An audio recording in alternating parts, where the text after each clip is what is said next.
you go. So, we'll keep on with our talk about the early days. And I remember last week you mentioned that that you used to go to Hamilton, and your grandmother would put you on the bus and send you down to Hamilton. Well, she never put me on the bus. Didn't she? Did you? She couldn't get there. Couldn't she? Yeah, she was on crutches. So you used to just make your own way down. Yeah. Right. How old do you think you would have been then? Oh, 11 or 12. Oh, okay. All right. And you'd go down to Hamilton to visit with your uncle? Is it your uncle? No, my father. Your father, okay. So he was living in Hamilton? And Doris, yeah. Right. Yeah. Okay. So he was with Doris then as well? Yeah. Okay. They lived in a place that was in the main street in Victoria Street, I think it was. Okay. And they lived in a place called Central Chambers, I think. Oh. You went up this great flight of stairs, and across there was like a bloody veranda went across into this place where they lived. Underneath was a fruit shop. You could smell bloody rotten fruit in it. Bloody awful. And he had a great big cage, or a car case with wire netting over the front. He used to breed budgies. Your dad did? Yeah. Okay. In miles of budgies, yeah. Right. Yeah. So he would have been renting that place by the sound of it? Oh, yeah, he didn't own it. Right. Okay. And what was he doing in Hamilton? He used to work for a bookmaker. Oh, did he? Okay. What? Taking bets? Yeah, and he was in the office. He knew a joker named Clary Russell. He was a wealthy bugger. He used to live in Herne Bay, right down by the water. And he saw my father one day and asked him what he was doing. And he said, oh, bloody nothing. He was working at the power board. And he was the last joker that got put off during the Depression. Your father was? Yeah. So this Clary Russell said, oh, he said, I can give you a job at Hamilton in my office there, you know. Gosh, that would have been a huge opportunity, because a lot of people there was no employment, was there? No. So that was very lucky for your father. Yeah. He was dressed up in a suit and tie, you know. And I used to go on a Sunday. He had a joker there called Reed Scott. He was one of his employers, and he used to go around around the Waikato there, picking up the money for the bets. And this bloody joker, he'd been a service car driver, and he used to always be going to bloody sleep driving. He used to take me there to keep him awake. Oh, did he? You'd nudge him every day, yeah. Keep him bloody awake. Oh, crikey, he was a bit. And how many times did you go to Hamilton, do you think? Quite often? Oh, 2 or 3 years, probably wouldn't be any more than that. Okay. Yeah. And those were during the Depression years? Yeah. Right. And so why would you not have lived with your father and Doris during that time? Why did you live with your grandmother? Well, I used to live with my uncle in Birkenhead. Mm-hmm. Maury's. He was Maury's uncle too, you know. Mm. And then his wife died, and he used to go to work at the sugar works, and he had this bloody big poultry farm there that kept him quiet, you know. And so one day I was going home for lunch, and my father was waiting outside the school, Birkenhead School, and he said, oh, your uncle can't look after you any longer. He said, I'm taking you over to your grands, you know, on Bond Street. And of course I burst into bloody tears. I didn't want to go away from my uncle. What number of Bond Street was it? 19, I think. Yeah. Right. Still there. Mm. So why did he explain why you couldn't live with him? Did he ever explain why you weren't living with him? No, I knew that his wife had died. No. Why did your father ever explain why you couldn't live with him, with your father? Why you were living with your uncle and with your grandmother? I don't know what the story was. Right. Yeah. You didn't wonder? Probably did, but it only a waste of time. Yeah. Yeah. Did you ever live with your father after that? You did, didn't you? You moved back with him. Oh yeah. Yeah, in Point Chevalier, wasn't it? Point Chevalier Road, yeah. Yeah. What number was that? 391. Right. Right. And so, do you know the circumstances of how you came to live back there? Did he invite you back there, or did you ask if you could move in? I don't know. No. Just got taken there from Bond Street. Was that after your grandmother died? Yeah. It was, okay. So he'd kind of run out of options at that point, hadn't he? You know, in terms of people being able to look after you. But at that stage, you would have been a young man. So you would have been in your teens, I suspect. Yeah. Yeah. And would you have finished at technical college, do you think? Do you think you would have finished at technical college, or would you have still been there? I think I was working at Tattersfields. Right. So at that stage you would have been living with your grandmother, and then she died, and then you went and lived with your father and Doris. Yeah. Yeah. Did Doris make you welcome? If you can recall? Oh, I suppose so. Pretty strange person, really. Was she? Her mother was the nicest person you could ever meet. Right. She had a boarding house on Grays Avenue. Okay. And it was about, you went in off the road on a veranda sort of thing, and they lived up on the top flight, and there was about 20 ruddy rooms down below, and all these old jokers used to board there. Okay. And they used to, night time they'd be all there kickling their dinners, you know. Can you remember when you moved out of Point Chevalier, living with your father? Can you remember when you moved? Was that when you got married, or was that did you move out before then?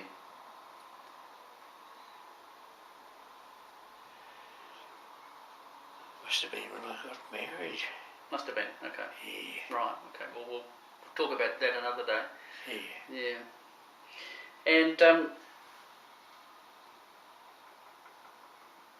I remember we talked last week about working for Tattersfields, and where did you work? Did you work anywhere else besides that? Oh, I used to work at a garage in St Patrick's Square. Right. Was that your first job? Yeah. It was. Yeah. And I think that's where you said to me last week that you realised very quickly that mechanic wasn't for you. No. No. Oh, they were disappointed and they wanted me to be an apprentice, you know. Mm.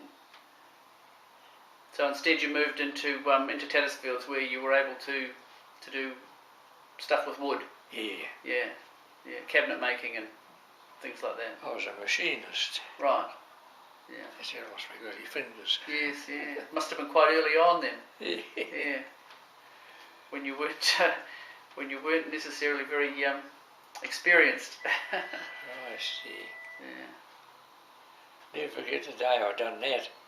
I was shoving a bit of wood over the bloody buzzer doing the edge, and I never had the guard far enough across, and it hit a bloody knot, and of course my bloody finger just slipped off into the bloody... Anyway, the boss took me up to the hospital. Christ, he nearly knocked me in the middle of next week too. He was driving along, got to Grafton Bridge, and he had to slam on the bloody anchors smartly, and my head went forward and hit the bloody windscreen. Oh, God. And then I got to the hospital and I must have sat around the all bloody afternoon waiting for somebody, doctor, to come and see me. Did they have did your finger get cut in half, or like did the top get cut off? Your finger, did the top get cut off? Did they have that part of you, or did they leave it back in the factory? They were just all sort of mashed up. Right. And they sort of pulled the skin up, you know, they put these bloody stitches in the like bloody barbed wire. Right. Oh. With an anaesthetic? They gave you an anaesthetic? No. No anaesthetic.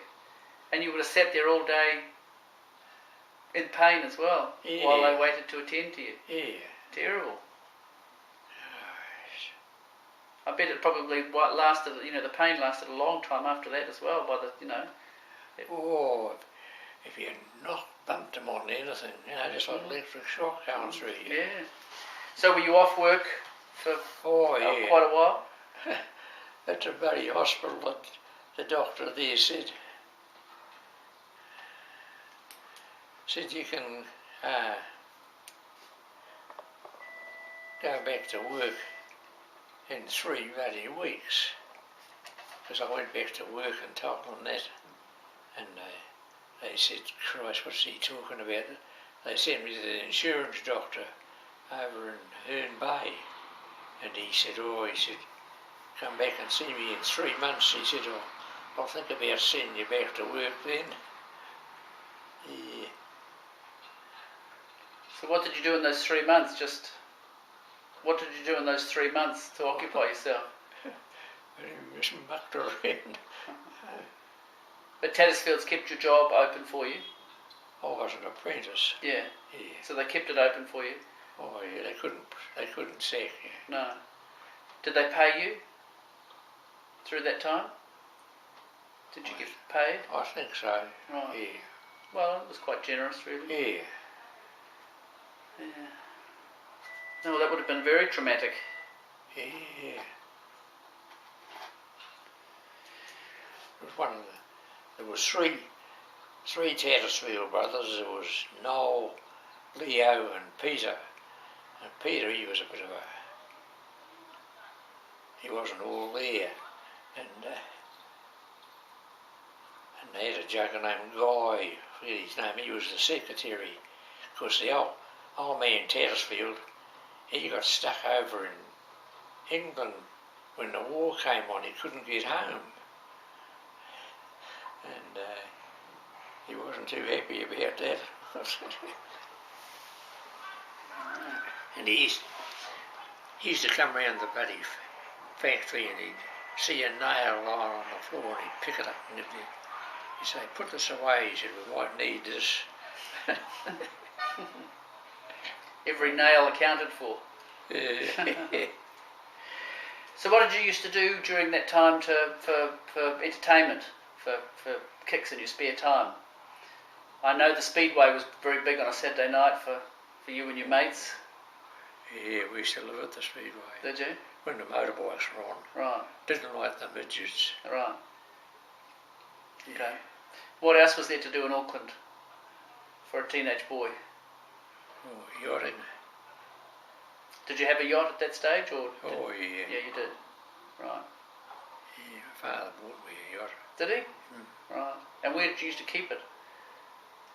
Down the bottom of Johnson Street, Point Chevalier. Okay. There was about a dozen Z's down there. Right. That's It about was Z class, was it? Yeah. Right. Okay. And you did you used to do that with the same mates that you went to Speedway with, or was it a different set of friends? Oh no, they were all yachting along. Were they? Right. And you'd go on regattas and races and stuff like that, and in the Upper Harbour or all over the place? Oh, Devonport would be the furthest we'd go down. Right. You'd sail across there? Point, Yeah. And of course there was no harbour bridge in those days. Oh no. No, that didn't come along till the 50s, did it? Yeah. And what happened to the boat? Oh, a friend of mine, I got another one, a bigger boat, an idle long, they were called. They were only 2 inches longer, but they had 6 foot beam and the Zeddies only had 5 foot beam, and it was a little bit in a bloody ocean liner. And it was a pretty good boat though, that boat. A good boat builder over in Devonport, his name Sam Mason. He built it, and we finished it off at home in the garage. You and your dad? Yeah. Right. Yeah. There would have been no life jackets in those days. Oh Christ, no. Bloody life jackets. Nobody ever wore them. No. If you fell in the water, you just had to swim. Yeah. Yeah, because they would tip over, wouldn't they, if you didn't sail them right? Oh yeah. Mm. I don't remember tipping over very often. And did you belong to a club? Like, was there a yachting club? Oh, Point Ship Sailing Club. Point Ship Sailing Club? Yeah. It used to be just round the corner in Harbourview Road from Jones Street. There was a big place there, and then they built a new place further along, the bottom of Raymond Road. Wasn't as good as the old one. Mm.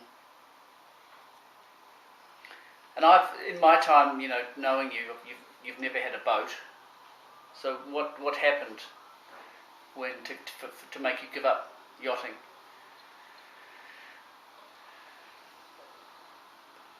Oh, I used to go out occasionally with a chap just lived down the road from me. He had a boat, but he never used to sail it. He used to lend it to a chap named Jack Sparn, and he was a good yachty, and I used to go out with them sometimes. Mm. What made you sell your boat? What made you sell your boat? Don't really know. Merle wasn't very keen on boats. No. And you probably, your time was probably taken up with work and with family at that stage. Yeah. And you probably just thought, you're just not getting out in it. Yeah. But you sold it. You sold it to somebody. Yeah. What the hell was his name? He lived in Meola Road. He bought both the boats I had. Oh, did he? Mm. I wonder if they're around today. Those boats. Gosh, no. You don't think so? No. You think they would have been taken to the tip or dismantled? Yeah. Just why? Because they've been superseded by other boats, or you might be surprised. You never know. Might be sitting around somewhere. Yeah. Yeah. They don't race Z-class these days.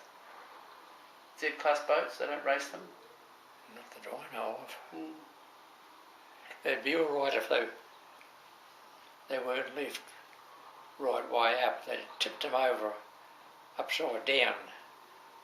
The fresh water never got into them. That usually used to rot them away. Right. Didn't like fresh water. No. What were they made of? Oh, Carey. Kauri. Yeah. Yeah. Well, I don't think the Eidolon was. I think it was Kaikatea.